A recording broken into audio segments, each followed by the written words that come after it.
Ya, orang bisa berbeda pendapat. Pak Jokowi memang dikritik itu, berdiri di depan jenazahnya Paus, berdoa dan mengangkat tangan. Yang dipersoalkan tuh ngangkat tangannya ini loh. Paus ini menyerukan tanpa lelah perdamaian di Palestina.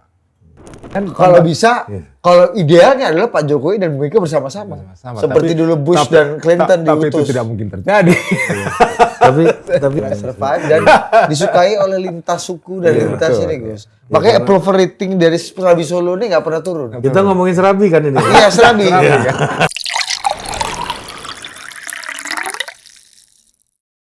Assalamualaikum warahmatullahi wabarakatuh. Waalaikumsalam. Kita sudah seperti biasa ada Gus Ulil yang sudah ditunggu oleh jamaah lesehan. Dan juga ada Al-Uliliyah. Ya, jamaah Al-Uliliyah. dan satu lagi calon ketua Bako Humas PB Tinju Indonesia Budi Adiputro. Terima kasih Mas Ari. Terima kasih. Cuma kadang-kadang yang musuh itu bukan ada di luar, tapi musuh itu ada di dalam, ya kan? Internal struggle ini kan. Gimana? Sufi itu. Ya gini, kata Ari, gimana gue nyingkirin Didit ini dari total politik ya? Kirim aja ke tinju ini kan. Biar dia mati di sana, di sasaran. Kalau menyingkirin lu bukan ke PB aja dikirim, Apa? ke ringnya. Ke sasana tinju. Iya, ke ring tinju ini dikirim. Tiba-tiba udah melawan ngomong. Aska Kousbuzer ini lo kan. Dan Paris siapa yang ini apa ini Faris bilang dari Binjai ini kan. Binjai ini kan, salam dari Binjai ini kan. Iya. Tapi kenapa Gus Ulil hari ini request Serabi Solo untuk menemani kita? Waduh, Bukannya orang udah mulai menjauh dari Solo. Iya, orang udah mulai mencari kopi Hambalang, ya kan? Atau nasi uduk Hambalang. Iya, memang kalau makanan gado-gado nih- Kertanegara. Udah mulai gitu, Gus. Di makanan memang tema-tema kekuasaan nih nggak boleh lepas. Kan? Iya kan? ini segala hal sudah ditafsirkan secara power struggle. Iya. Dulu itu kalau di Pak Harto ada dua tempat makan UKM gitu, tukang jualan yang terkenal gara-gara dekat dengan Pak Harto. Satu bubur Tanjung, bubur Jalan Tanjung, Oh, iya, Haji betul, Jewo, bubur Tanjung. ya kan yang sekarang pindah ke Iya. Cut Mutia. Satu lagi bakso Cendana. Iya. Wah, itu tuh dua yang hidup dari kekuasaan mitos kekuasaan Soeharto ini. Begitu lengser Orde Baru, mereka ikut lengser gitu. Iya, betul. Ya, meskipun masih bertahan beberapa tahun, akhirnya pindah juga. Iya. Palu basah Habibie penggantinya Gus. Iya. Palu basah Habibie. Iya, benar. Duku Jombang baru mau terkenal udah turun Gus Dur. Nggak ada duku, Ini nggak ada ada, duku di Jombang. ini adalah Serabi Solo, Serabi Solo. Notokusuma. Notokusuma. Ini semua orang sedang menghindari Solo, malah kita makan makanan Solo ya. Kenapa suka mengolok-olok ini? Amarah orang ini, Gus? Kan orang lagi cukup sensitif soal Solo. Pak Jokowi baru menghadiri pemakaman Paus Fransiskus di Vatikan bersama Yonan dan kawan-kawan kan. Dan juga ada Natalius Pigai. Dan ada kakak. Kaks Pigai. Kakak Ambon. Ke timur lagi Kaks. Luar biasa Pak Jokowi ini ya. Move-nya Pak Prabowo juga luar biasa ya, mengutus Pak Jokowi untuk menghadiri pemakaman ini. Luar biasa. Dan yang menarik juga pada saat Pak Jokowi menghadiri pemakaman itu, dia kan berada beserta para kepala-kepala negara yang lain. Ada Presiden Trump di situ, Macron. Gambarnya kemarin ditampilkan di halaman muka New York Times kan. Iya. Iya. Gambar Jokowi apa gambar Trump? Ya semua kepala negara di situ ada. Kerumunan Pak itulah Jokowi, ya. Ada Trump, ada Viktor Orban, ada Macron, ada macam-macam itu. Luar biasa.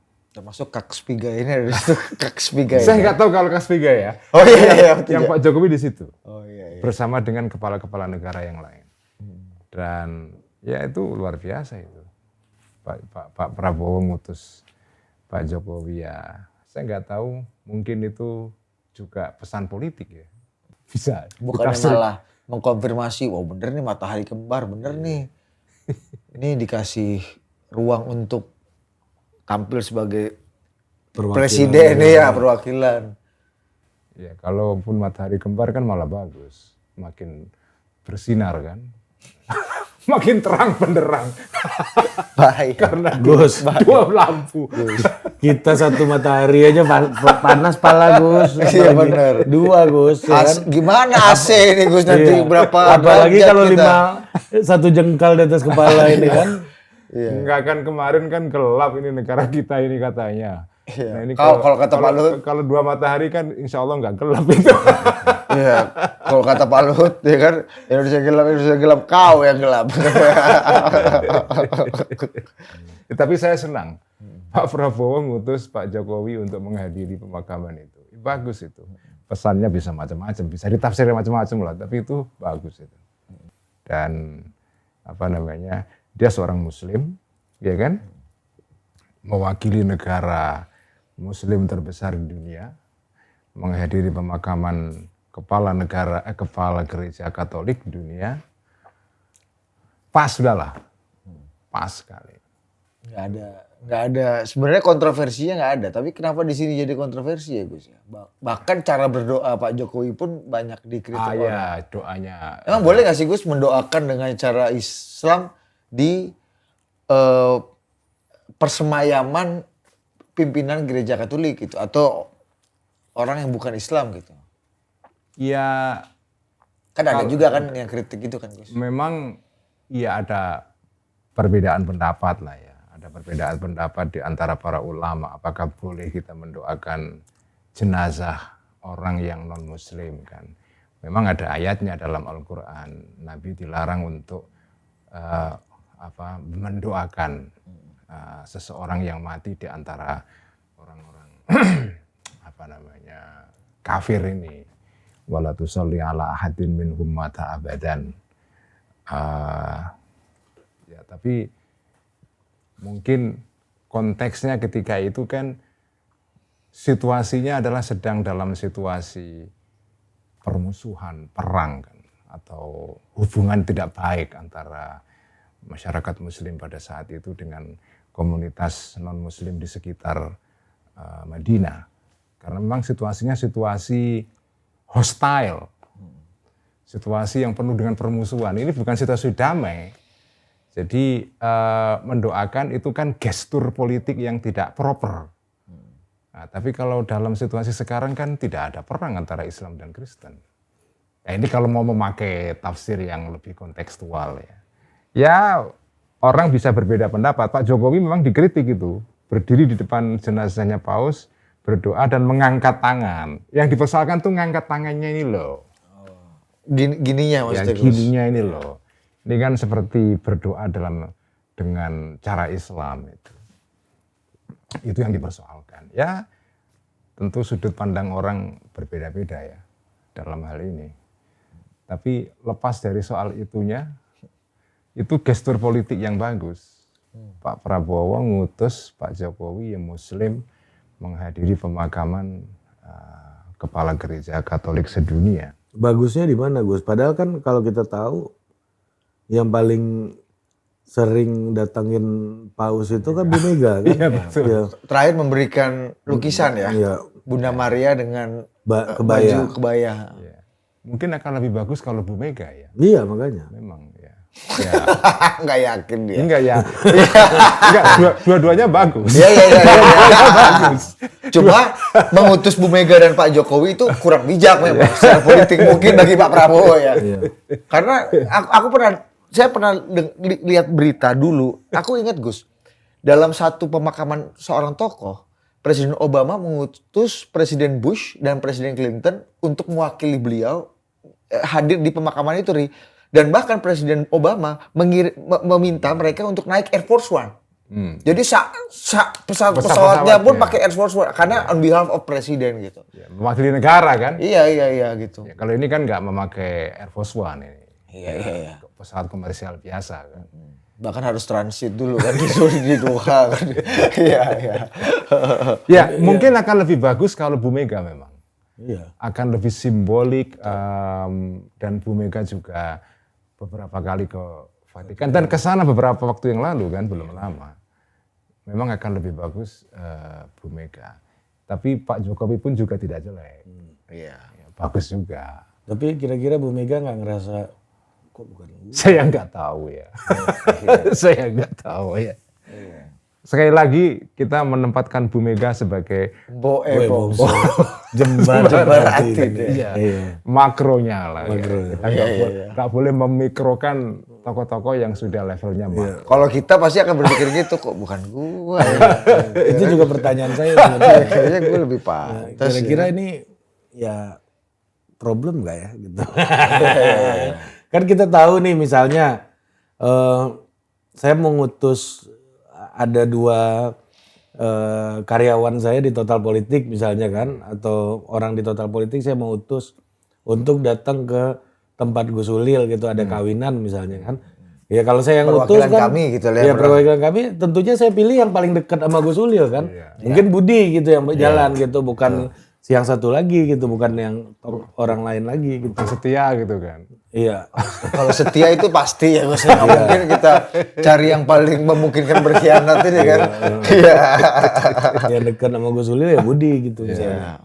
Atau Pak Prabowo nggak paham itu gitu. Yang udah pernah merasakan baking cake-nya Mbak Inas lah gitu kan. Nah, gua kan. Iya, iya. Ya saya nggak tahu pertimbangannya Pak Prabowo, tapi kan kalau bagi saya simbolismenya menurut saya dapat. Baik melalui Ibu Mega maupun Pak Jokowi. Tapi kan lebih bagus kata Ya lebih bagus ya. Tapi jangan lupa kan waktu kehadiran Paus di Indonesia tahun lalu itu kan under Jokowi presidensi kan. Betul. Bahkan Pak Jokowi jadi yang berhasil mendatangkan Paus dengan waktu, durasi dan prosesi yang begitu panjang dan melibatkan banyak sekali umat Katolik dan sukses. Ya. dan sukses. Dan sukses. Ya mungkin ada unsur itunya juga, tapi bagi saya memang Bu Mega kalau dalam bahasa agamanya lebih aula, lebih utama ya. Ya itu. Ya, lebih utama, memang ya. Tapi Pak Jokowi pun juga tidak jelek, Not bagus bad. juga. Not bad. Not bad. Tapi ya. bukan yang the Oke best. lah, Bukan, bukan pilihan yang Iya. Mungkin tidak maksimal ya, bukan pilihan yang terbaik ya. Nggak apa-apa bagi saya. Tidak usah dipersoalkan. di tweetnya Jansen Sitindaun, dia agak mengkritik orang yang mempertanyakan lagi kenapa nggak Bu Mega aja, karena tadi relasi dengan pausnya lebih dekat, ambasador di Roma juga kader PDI Perjuangan, kita tahu ambasador di Vatikan juga dekat sekali dengan Ibu Mega. Tapi jangan lupa, kalau kata Jansen, bagus sekali perspektifnya, hadir di sana adalah para pemimpin dunia. Dan mostly itu teman-temannya Pak Jokowi ketika dia memimpin. Betul. Jadi dia bisa bergaul dalam, itu loh, bercakap-cakap dengan kawan-kawan lamanya. Reuni. Jadi orang nggak perlu sungkan atau apa, Nggak ada Macron. gap lah. Betul. Nggak ada gap. Oh kawan nih, gitu kan. Mungkin. Ya mungkin juga namanya tafsir kan ya. Memang betul, saya akan lebih senang kalau yang dikirim kemarin Ibu Mega memang. Itu lebih simbolik lagi karena Bongso. bukan hanya itu, negeri itu iya. harus jadi pertimbangan tuh Gus, Bongso Jembar Atine ini itu, kan. itu kan sumbangan dari Pak Nusron. Iya. Tapi selain itu juga Ibu Mega mewakili negara Muslim atau negara dengan penduduk Muslim terbesar di dunia, perempuan, dan pernah jadi presiden. Iya. Itu ya simbolismenya Lebih triple gitu ya. ya berlapis-lapis lah. Keren memang kalau seandainya ya. Tapi sekali lagi Pak Jokowi juga bukan pilihan yang jelek. Itu bagus juga itu. Jembar Atine. Masih ke situ.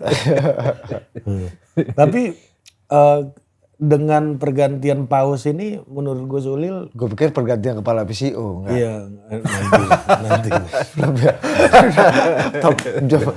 Gue pikir udah loncat topik kepala PCO. Udah belum. Ya kan pergantian paus, Paus Fransiskus meninggal gitu kan. Kira-kira dalam masa kepemimpinannya gitu ya. Ini apa yang kita bisa semacam obituarinya lah dari Gus Ulil nih, melihat Paus Fransiskus. Yang pertama adalah menurut saya, ini selalu saya highlight terus, saya garis bawahi terus-menerus. Paus ini menyerukan tanpa lelah perdamaian di Palestina. Simpati dia kepada Palestina dan menyerukan perdamaian sejak peristiwa 7 Oktober tahun 2023 sampai kemarin menjelang beliau meninggal dalam pidato Paskah yang dibacakan oleh seorang kardinal di Vatikan ketika itu, beliau masih menyerukan pentingnya perdamaian di Palestina dan mengakhiri perang di sana. Itu bagi saya sudah merupakan dukungan yang begitu besar bagi bagi bangsa Palestina. Kalau bagi saya itu legasi yang paling penting. Legasi yang kedua adalah ya Paus ini orangnya asik memang, humor kan, humoristik. Ya seperti tergambar dalam film Tupo gitu kan.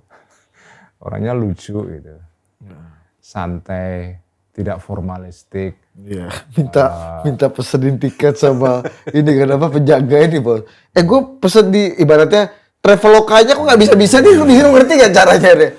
Mau kemana Pak? Yang mulia katanya kan? Saya mau sendiri, sama siapa aja? Sendiri? Hah? Gimana kan nggak masuk akal nih kan kayak gitu-gitu. Itu terjadi tuh ya Paus ini ya. Ya dia kan memang saya kira bukan sekedar bukan sekedar tindakan artifisial. Dia memang kan sosok yang memang sederhana sekali. Karena memang nama yang dia pakai untuk menjadi paus ini itu kan Santo Fransiskus yang dianggap sebagai tokoh kesederhanaan memang di dalam tradisi kekristenan. Dan memang dia kan Jesuit ya, dia kan SJ ya. Memang syarikat Jesuit ya syarikat ordo tarekat dalam Katolik yang dikenal dengan kesederhanaan dan keugaharian istilahnya itu ya. Sederhana, hidup sederhana. Itu kelihatan sekali memang. Waktu krisis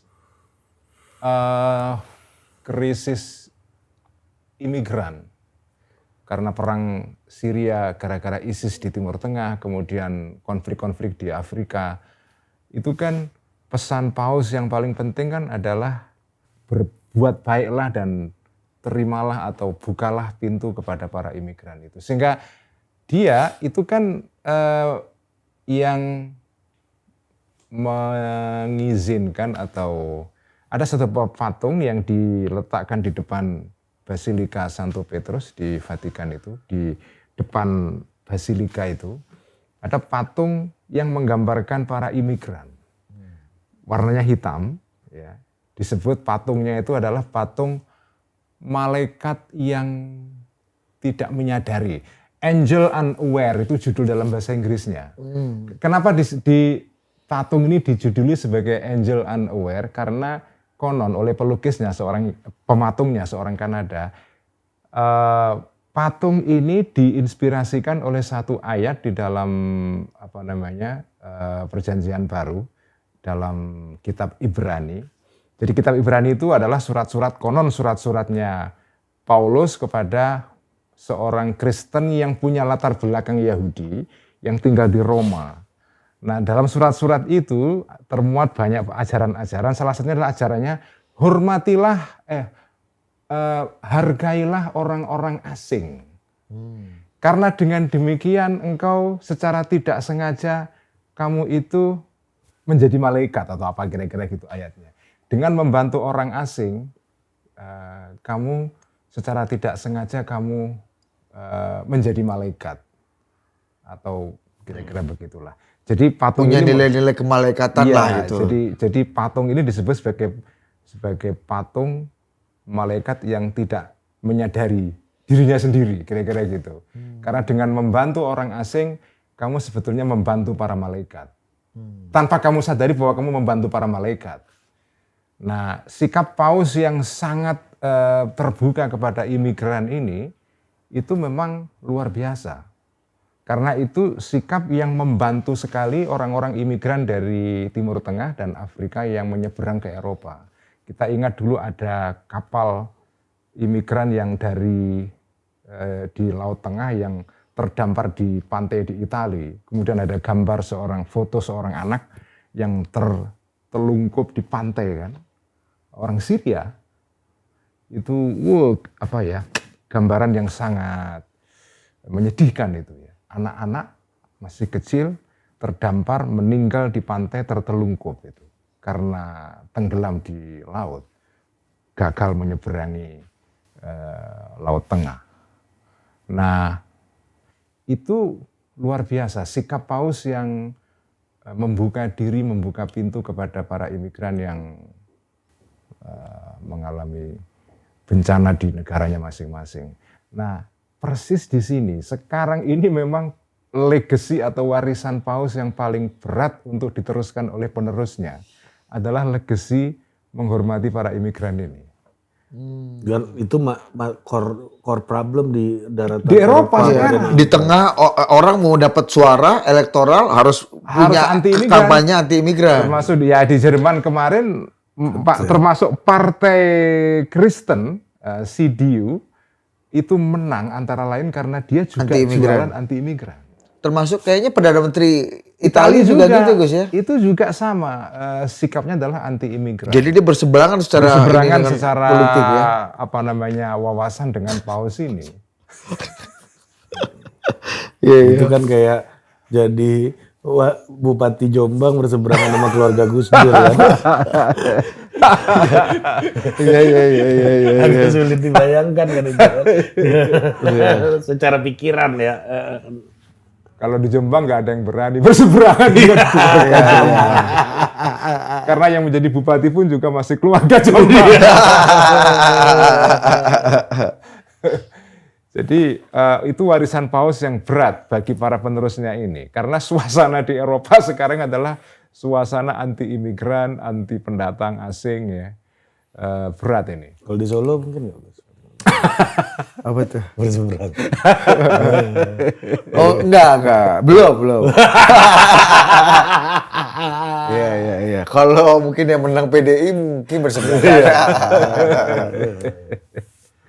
Itu ya berarti kan ada challenge untuk melanjutkan legacy dari Paus Fransiskus ya dalam konteks suasana kebatinan Zeitgeist-nya di Eropa memang lagi konservatif, lagi kanan. Lagi kanan. Jadi kan gini, Paus sebelum Benediktus ya. Benedikt ke-16 itu kan memang semangatnya kan menegakkan doktrin kan. Memang Siapa? Paus Benediktus atau Paus Yohanes Paulus? Iya, Benediktus. Itu kan kembali ke Hito kira-kira gitulah. Kembali ke pokok-pokok ajaran agama. Kalau di NU muktamar mana Gus yang kembali ke kita? Situbondo. 84. Nah, kemudian kita mempunyai paus yang sangat terbuka, yaitu Paus Fransiskus ini. Nah, sekarang ini memang salah satu kecemasan di antara para teman-teman kardinal. Ya aparaturang dalam Katolik maupun di luar Katolik ya.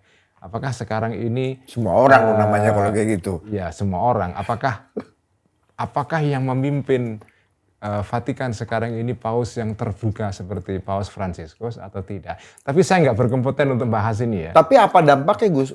Wawasan Katolik kalau kata Gus Dur bukan pilihan politik, tapi wawasan politik, pemikiran dan kebijaksanaan paus itu apa hubungannya dengan konstelasi dunia, apa hubungannya dengan politik dunia? Gimana wong gereja Katolik ini di dalamnya ada lebih dari 1 miliar umat ya. Artinya pemimpin gereja Katolik itu mempunyai bobot politik yang gede banget kan. Bobot influence ya. Iya, jadi apapun yang duduk di helmet atau di puncak gereja Vatikan itu mempengaruhi sekali ya mungkin tidak bisa mengubah, tapi mempengaruhi kebijakan-kebijakan politik di tingkat global. Nah, pada saat kemarin itu ada semacam kecocokan antara visi kepausan di Vatikan dengan visi politik negara-negara Eropa yang lain, terutama ketika era Angela Merkel. Angela Merkel dengan Paus itu semangatnya sama. Ceta ya. Ya, keterbukaan. Fransiskus. Ya, keterbukaan terhadap orang-orang imigran ini. Nah, era pasca Angela Merkel kan berubah sekarang. Sekarang Jerman berubah. Sekarang Jerman makin kanan, anti imigran, dan ini juga spirit yang kita jumpai di hampir semua negara-negara Eropa yang lain. Nah, jangan-jangan ini juga menciptakan pressure ke dalam Vatikan sendiri untuk memilih paus yang sesuai dengan semangat zaman. ini. Nah, kalau itu terjadi ya makin memperkuat semangat anti imigran ini. Nah, menurut saya itu ya perkembangan yang mungkin kurang begitu baik. Tapi ini pendapat orang luar Katolik, tidak punya nilai apa-apa karena saya tidak punya hak untuk semua tentu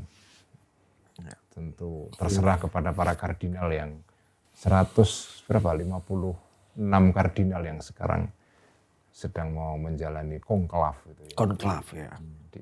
Udah nonton filmnya Gus? Konklav udah nonton. Bagus ya. Ntar asap-asap gitu kan gitu kan. Iya, asap putih atau asap hitam. Saya beruntung sudah pernah masuk ke ruangan tempat konklav ini. Oh. Masuk di situ melihat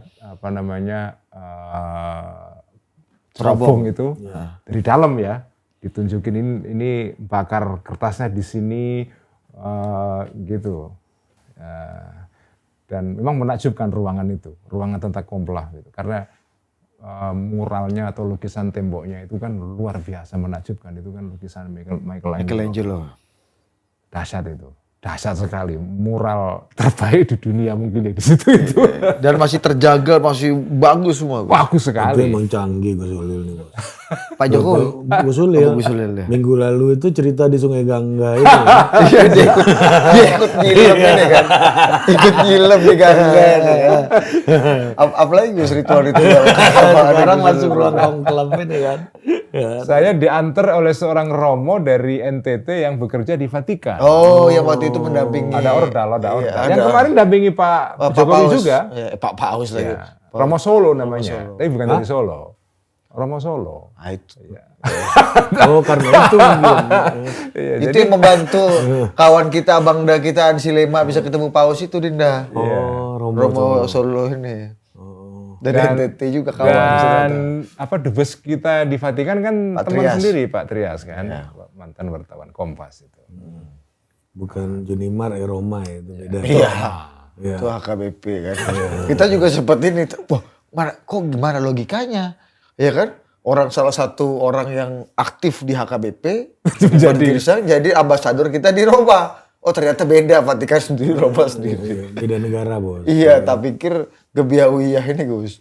Iya sekalian aja hantam kromo nih kan. Iya, ya kembali kepada Paus tadi itu. Paus bukan tokoh yang sembarangan karena dia memimpin lebih dari 1 miliar umat di seluruh dunia. Jadi diperebutkan ya sebenarnya. Jadi iya. Tapi mungkin nggak tahu nih, mungkin Gus Ulil juga belum tentu berhak berpendapat ya. Para kardinal voters ini bisa dipengaruhi oleh faktor-faktor eksternal. Gitu nggak sih? Atau semangat zamannya kayak yang kita bicarakan tadi. Meskipun mereka pada akhirnya nanti dikurung dalam beberapa waktu yang cukup lama untuk menghindari mereka dari pengaruh luar ini kan. Iya, nggak boleh bawa HP, nggak boleh bawa laptop, dan dikurung di ruangan konklav itu. Dan salah satu calonnya adalah seorang kardinal dari Filipina kan yang diunggulkan ya. Tapi itu belum pasti karena selalu terjadi kejutan kan dalam pemilihan. Seperti film Konklav. Ya betul, ya film Konklav itu. Dan menurut saya menarik itu memang. Ada seorang penulis Katolik dari Jerman namanya Hans Kung ya. Dia nulis buku tentang The Essence of Christianity ya. Nah dalam pembukaan buku itu dia mengatakan, dia ngutip penulis lain dari Inggris. Dia menceritakan gini, menurut saya menarik sekali itu. Gereja Katolik itu sudah ada sejak ribuan tahun yang lalu. Ya kan? Melewati fase dan masa politik yang berganti-ganti. Mulai dari masa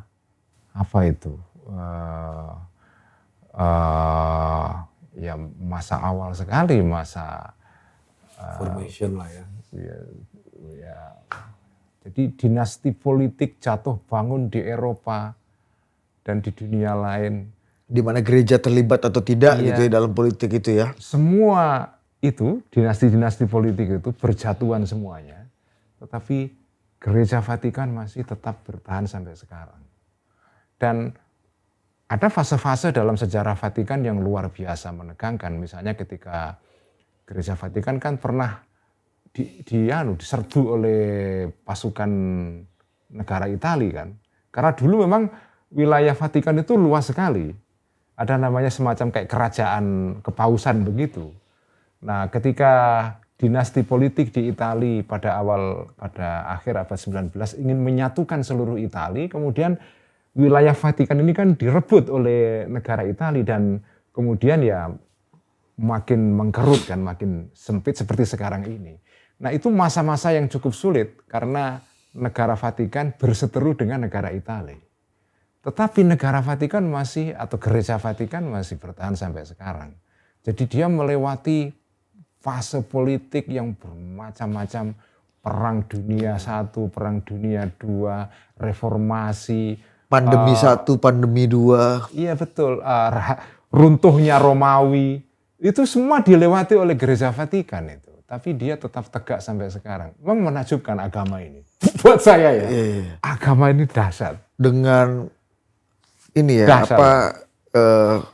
dengan tradisinya yang nggak banyak berubah ya Gus ya? Betul, ya tentu ada perubahan-perubahan. Iya, nggak banyak berubah lah. Ya, ada perubahan-perubahan, tetapi lepas dari perubahan-perubahannya itu, Gereja Katolik ini tegak sampai sekarang. Saya pernah masuk ke gereja, yaitu ke Basilika Santo Petrus sampai ke bawah. Bagian yang paling saya suka adalah ada satu Canggih banget.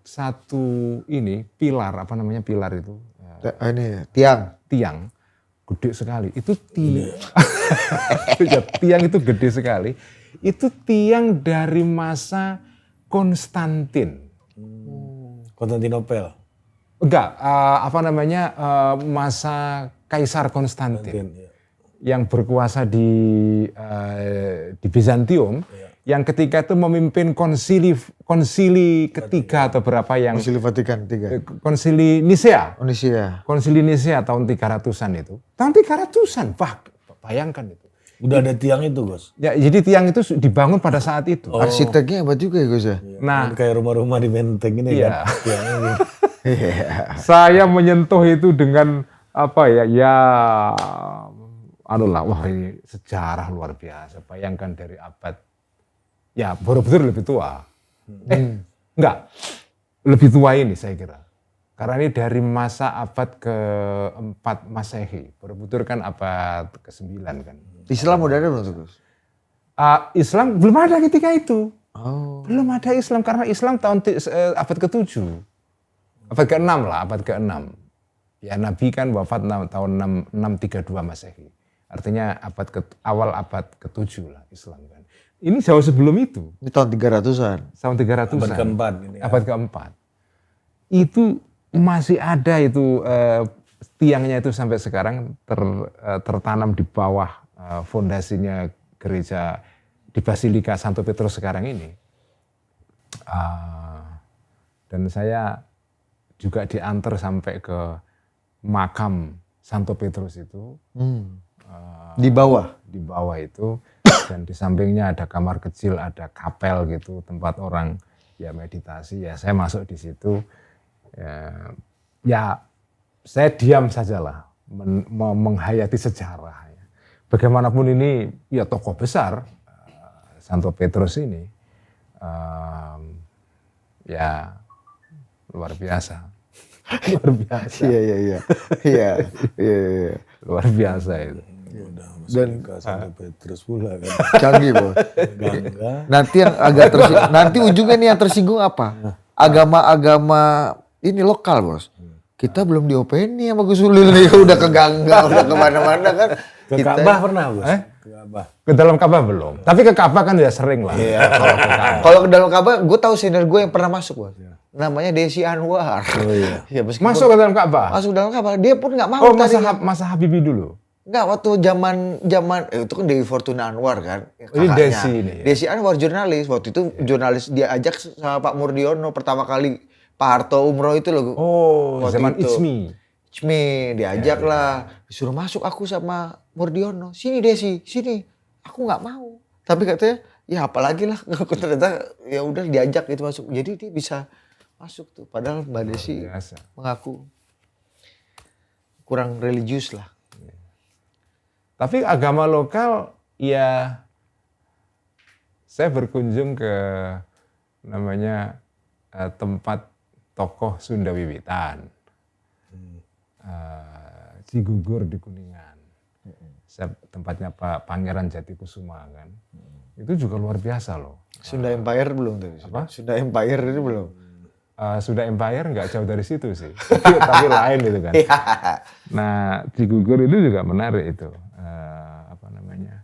Ajaran-ajarannya. Tapi kan saya nggak mendalami. Tapi saya ke sana dan saya berteman dengan beberapa teman dari Sunda Wiwitan ini, Cigugur ini.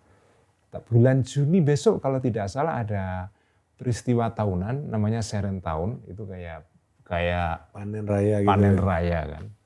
Seren Tahun. Peristiwa penting bagi para pengikut Sunda Wiwitan ini. Ya itu banyak teman-teman aktivis NU yang ikut datang ke situ. Bahkan ada kiai-kiai NU juga yang datang ke sana. Walaupun tidak banyak ya. Tapi itu menarik. Jadi agama-agama lokal ini juga tidak kalah menariknya dari agama global. Ada agama global, ada agama lokal. Dan semuanya dikunjungi, coba diopeni oleh Gus Dur. Tapi ini balik lagi ke isu kita nih dengan cerita background kehidupan tadi dan ada peluang ke depan ini ada pergantian paus gitu kan.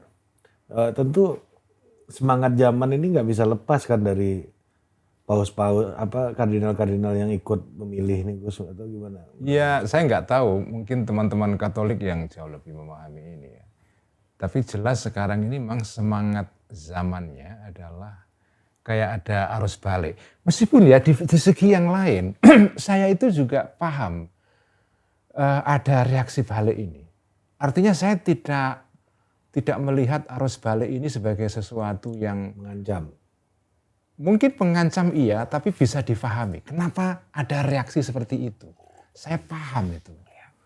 Dan menurut saya kita juga perlu memahami aspirasi orang-orang yang sekarang ini anti imigran itu. Itu penting. Jadi mereka ini punya isu yang juga valid memang. Perlu didengarkan juga. Jadi Dan kan sesuai zaman. Jadi orang-orang yang sekarang di Eropa maupun di Amerika yang anti imigran itu kan mereka memang meresahkan sesuatu yang selama ini tidak pernah diadres, baik oleh pemimpin-pemimpin mereka maupun pemimpin-pemimpin global. Agama termasuk paus sebagai pemimpin agama. Saya nggak mau bicara pausnya, tapi mereka ini menganggap bahwa sistem politik status quo sekarang ini itu tidak mendengarkan aspirasi mereka. Jadi mereka merasa terancam oleh adanya orang-orang asing ini. Mereka punya keresahan, tapi tidak pernah diadres keresahan itu. Bahkan misalnya keresahan mereka diremehkan dengan mengatakan ini adalah neofasisme. Kayak gitu. Dicap ya? Dicap sebagai neofasisme. Kalau sudah dicap begitu selesai, nggak ada diskusi. Oh, sama kayak kafir dong kalau di Kafir sini ya, selesai udah kan. Jadi nggak ada diskusi Ya, lagi. kalau di sini kalau kita mengkritisi misalnya agama atau mengkritisi pemimpin Kafir, agama, selesai. oh kafir kamu nggak ikut lah gitu-gitu. Jadi udah bukan ya agak mirip sih. Bos sekarang itu. Oh iya ya, berarti itu ya upaya untuk memahami aspirasi. Saya menganggap bahwa orang-orang sekarang yang kanan ini, mereka punya isu yang valid menurut saya. Ya meskipun saya tidak suka dengan tendensi mereka yang misalnya anti-Islam, ya Islamofobia, mendukung Israel habis-habisan, itu semua saya nggak suka.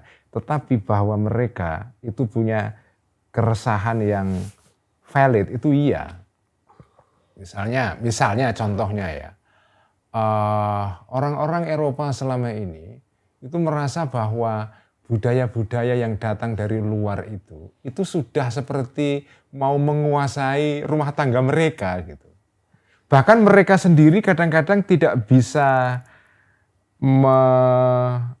mempraktekkan atau mengekspresikan ajaran mereka yaitu Kristen. Tapi kalau orang-orang imigran ini ditoleransi. Mereka kan jengkel ya loh, ini tanah-tanah saya sendiri, kenapa saya tidak boleh mengekspresikan agama saya sendiri. Makanya orang-orang kanan ini merasa selama ini bahwa mereka sebagai orang Kristen itu dimusuhi di tanah mereka sendiri. Artinya kultur di sana disebut dengan multikulturalisme.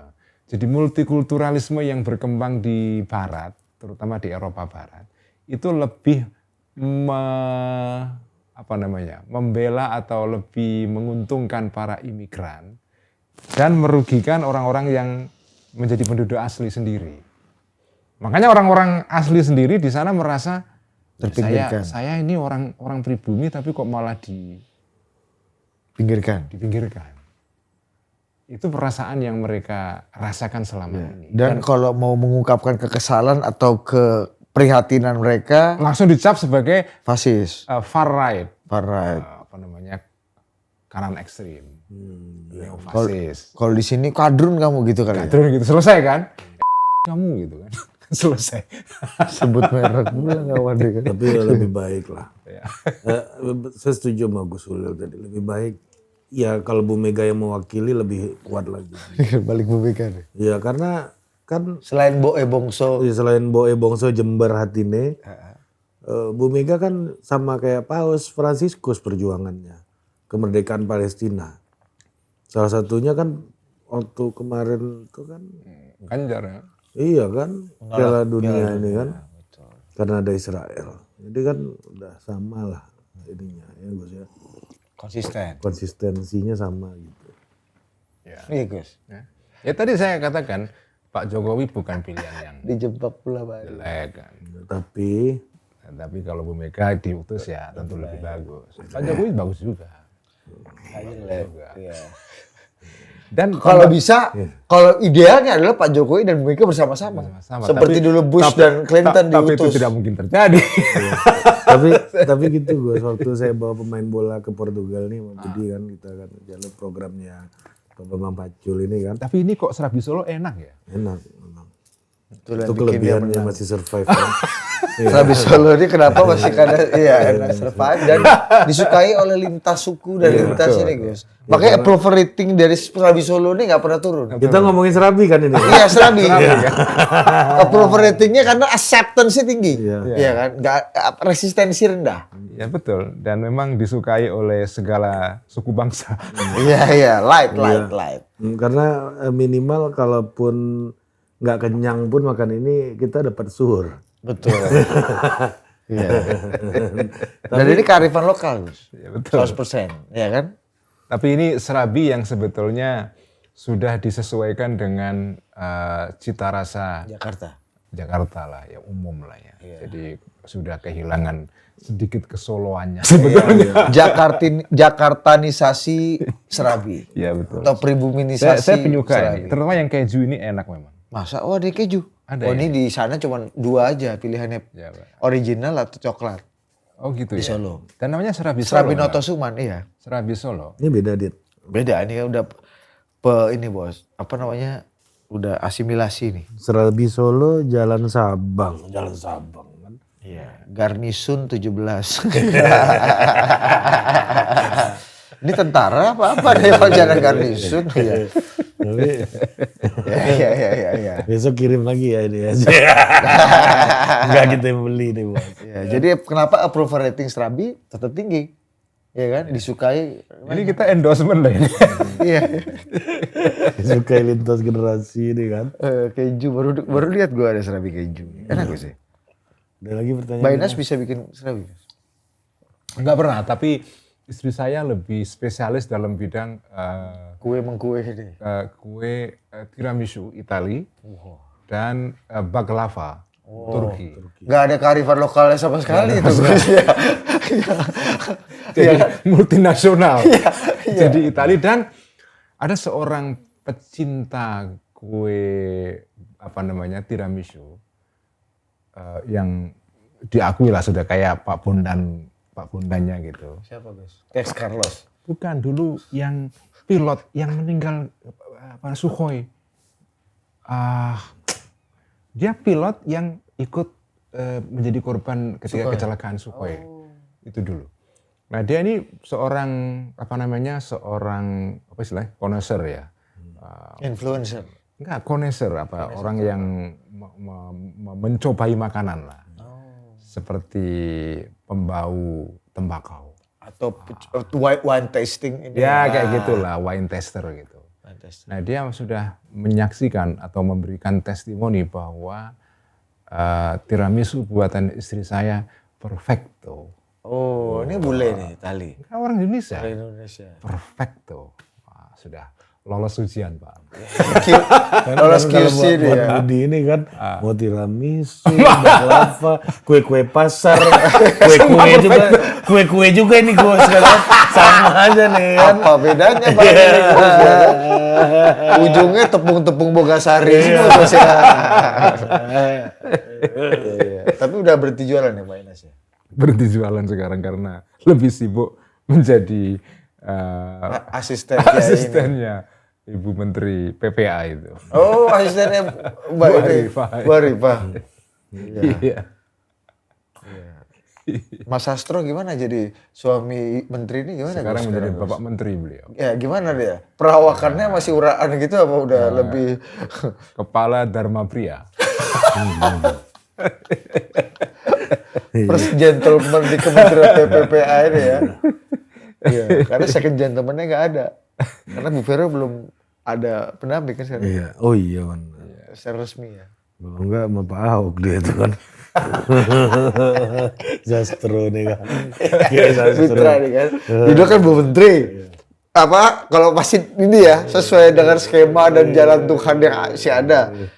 Bu Kalau Menteri, ini kejadiannya 10 tahun yang 10 tahun lalu ya, 15 tahun yang lalu lah ya. Ini Bu Arifah, ya kan Mas Sastro ya, ya kan Bu Vero ya kan sebelah-sebelahnya Ahok dan Mas Sastro.